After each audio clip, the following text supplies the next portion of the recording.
So this is going to be my final look at Alteisen. This is a figure.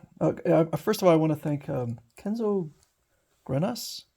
Hopefully, I got the name correct. Who um, put some comments in my previous video that were very helpful in helping me understand the figure better, understanding the character better. Alteisen, as he pointed out, is German for old iron. Um, Came from the Super Robot Wars, but in this case, Original Generations, um, which came out in 2007 for the PS2. And it's not from any franchise, for instance, like Mazinger Z or Gunbuster. This was, as they say in the title, it's original to the series. So I finally got the figure, I would say, correct in the sense that this piece here was not on correctly.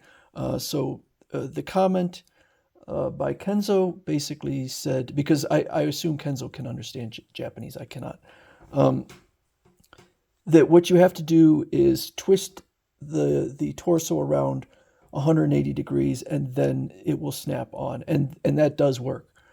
So I had to remove the two hip armor, and then I had to remove this back piece and then twist the body around. Kind of weird the way that works, but that's the way it worked. I also corrected the hands, even though the arms, it's only cosmetic. It doesn't really matter. But I had this gun piece over here and this piece over here, so I removed the hands, removed the forearm pieces, and swapped them. So everything should be good now. And with all of the pieces on there, I reweighed it, and it is 4 pounds 10.2 ounces.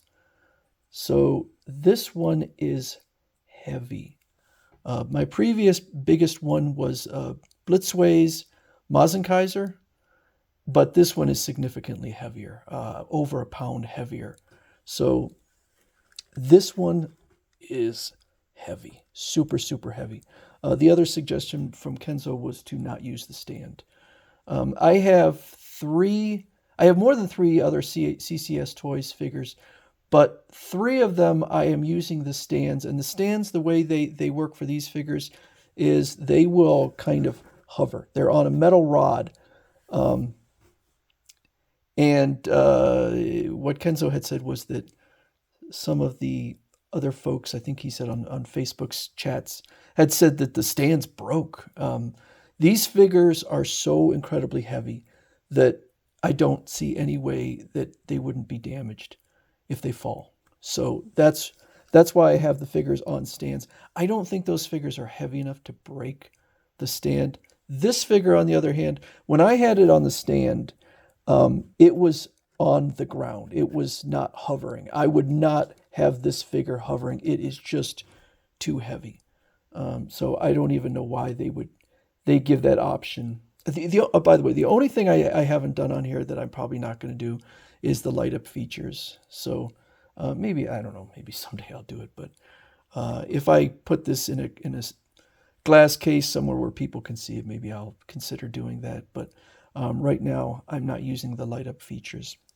So yeah, I think that it's plenty stable enough that, and it's where I'm going to put it in a stand. I mean, there's only so far it could fall, and unless there's like a major earthquake, I don't see any reason why it would fall over. So this is how it should look, unless you add the gimmicks. So there's some gimmicks up here in the shoulders for give the impression of firing rockets out.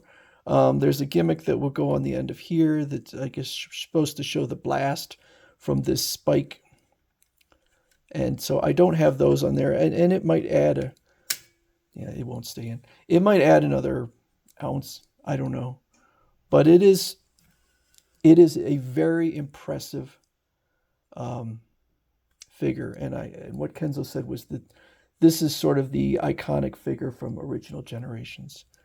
So I personally, so I'll show, I have these games from Super Robot Wars, the three Switch games, and of the three, Two of them are still factory sealed, so I haven't played them, and I only really kind of brushed on this one. And this one's got some cool stuff in there. There's the Yamato, and there's Mazen Kaiser. So, oh, you can't really see what I'm showing here. There's the Yamato, Mazen Kaiser, or no, I don't even think that's Mazen Kaiser. I can't remember what that one's called. One of the Getter Robos. So it's got some cool stuff in there. And I'll show one other thing in the instructions. And CCS Toys has done this a couple times now. I don't remember them doing it before, but it's got a schematic in here showing where all the metal is. All the metal through here. So that's what accounts for all that weight, is a lot of metal. So all the joints are metal and everything. And so it is a very heavy, very beastly, but also a very visually stunning figure. And I think that in a shelf, gosh, maybe someday I'll even get some kind of light that can go above it and shine the light down and really give it a dramatic effect, because these figures are gorgeous. And it really kind of makes me... I know CCS Toys has done other Super Robot Wars figures. I'm trying to remember if I have another one. I'm not sure if I have a different... But there's other ones coming out. And I'm often not a fan of figures that are a little overly flourished. This one has a lot of detailing and flourish on it, but it wasn't to the point where I was like, okay, this is ridiculous. So there was another one, and it was just too much. So this one, I think, is kind of the sweet spot. And I like the coloring, and everything is really, really nice on it. So that's going to be my final look at Alteisen from CCS Toys and part of their Mortal Mind line.